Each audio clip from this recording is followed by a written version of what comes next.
Just demonstrating some patterns running on these hourglass kits that use the STC15 chip. These have all got the STC15W204S chip. The 204 is the one with the more memory. The later kits all seem to come with that. Some of the earlier kits had a 201 or a 202, and then you can't run all these patterns at the same time, but you see some of my earlier videos about how to get around that problem.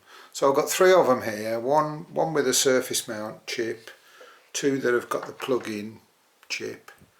They're all just running off this lithium battery I harvested out of a discarded vape that I found. Good source of those batteries, by the way, if you're not aware of it.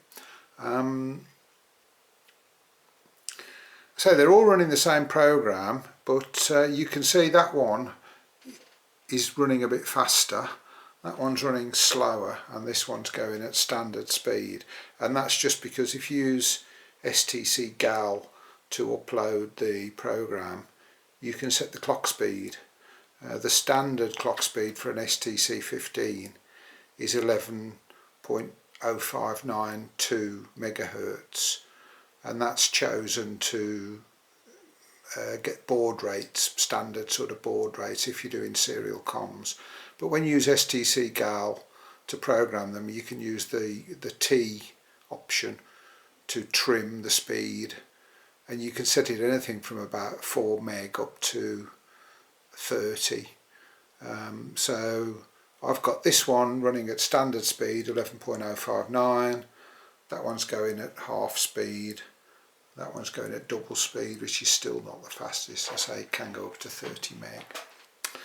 So you see at the moment it does these patterns. It does each pattern for about 15 seconds, and then it moves on to the next pattern. That's at the standard speed, 15 seconds. So we'll watch this one a bit. You'll see it's about to move on soon.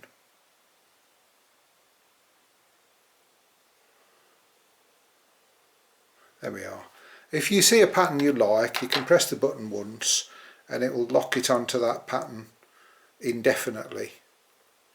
Press the button a second time, it immediately moves to the next pattern and starts the auto every 15 second thing. So by doing double presses you can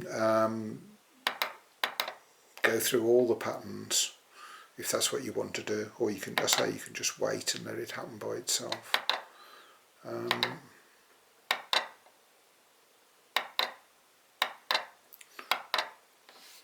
So that's about it. Codes, look in the comments section, the details of the video, and you'll see the link for downloading this program, which is called patterns.c. That's got all the comments in about how to alter the speed and everything, and it's also there'll be patterns.hex to download if you just want to get the actual code to upload to your board. Okay, so you can do the usual like and subscribe thing if you want to, and thanks for watching.